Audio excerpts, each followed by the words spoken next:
Plus de 210 fois, la Bible utilise le terme de combat spirituel pour nous avertir que nous rencontrerons des ennemis dans notre vie chrétienne. L'apôtre Paul le dit très souvent dans ses écrits. La vie chrétienne est un combat spirituel et un combat spirituel constant et incessant. Rassurons-nous, nous aurons des temps pour souffler et reprendre nos forces, bien sûr. Et nous aurons des temps de repos spirituel, pendant lesquels nous allons réengranger des forces pour les combats suivants. Chers amis, il est indispensable qu'un chrétien digne de ce nom pratique le combat spirituel.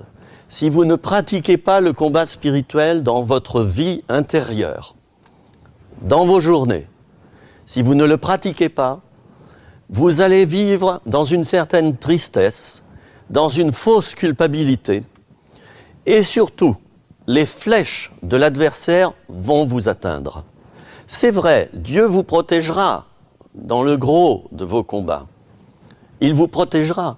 Mais si vous utilisez vos armes contre Satan, vous arriverez à trouver la paix dans vos combats, le repos intérieur. L'apôtre Paul dit à Timothée, « Combat le bon combat de la foi ». Sous-entendu, il y a le bon combat, mais il y a aussi le mauvais combat, le combat charnel, des chrétiens charnels. Et le bon combat, c'est le combat spirituel. Il le dit à Timothée encore, « J'ai combattu le bon combat », dira-t-il. « J'ai achevé la course, j'ai gardé la foi ». Il apparaît dans ce verset que lorsque nous combattons l'adversaire suffisamment, modérément et avec équilibre, c'est aussi un moyen de garder la foi, de conserver le bon dépôt de la foi et donc de vivre la tête haute au niveau spirituel.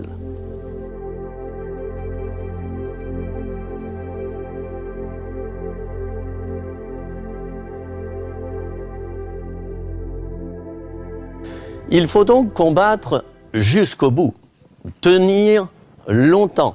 Le siège d'une ville, ça ne se fait pas en un jour. Et nous voyons dans des textes anciens que ces sièges pouvaient durer des mois, voire des années. Souvenons-nous du cheval de Troie, qui a été un moyen pour l'armée adverse de s'introduire dans le camp de l'ennemi. Dans ce cheval en bois, des soldats étaient cachés. Et la nuit, ils sont allés ouvrir les portes de la ville. L'armée adverse a pu assiéger en quelques heures cette ville, mener le combat et nettoyer complètement les ennemis. Paul dira qu'il a achevé la course. C'est-à-dire que des années, il a combattu et il est resté victorieux.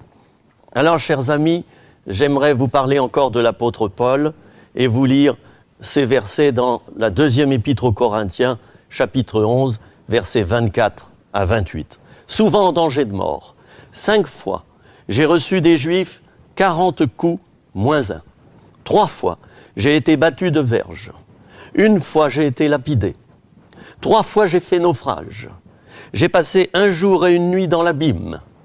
Fréquemment en voyage, j'ai été en péril sur les fleuves, en péril de la part des brigands, en péril de la part de ceux de ma nation, en péril de la part des païens, en péril dans les villes, en péril dans les déserts, en péril sur la mer, en péril parmi les faux frères. J'ai été dans le travail et dans la peine, exposé à de nombreuses veilles, à la faim et à la soif, à des jeûnes multipliés, au froid et à la nudité. Et sans parler d'autre chose, je suis assiégé, nous dit Paul, chaque jour, par les soucis que me donnent toutes les églises. Le programme de Paul est impressionnant. Il a certes vécu des moments faciles, des moments d'abondance, mais il a vécu des moments de disette et des moments où il a apparemment perdu des batailles. Alors, j'insiste bien, perdre une bataille n'est pas perdre la guerre. Si nous perdons une fois, nous gagnerons la fois suivante, les fois suivantes. Et j'invite ceux et celles d'entre nous qui ont perdu des batailles, je vous invite à nouveau à prendre vos armes, à reprendre espoir et à vous mettre à nouveau sur le sentier de la guerre spirituelle.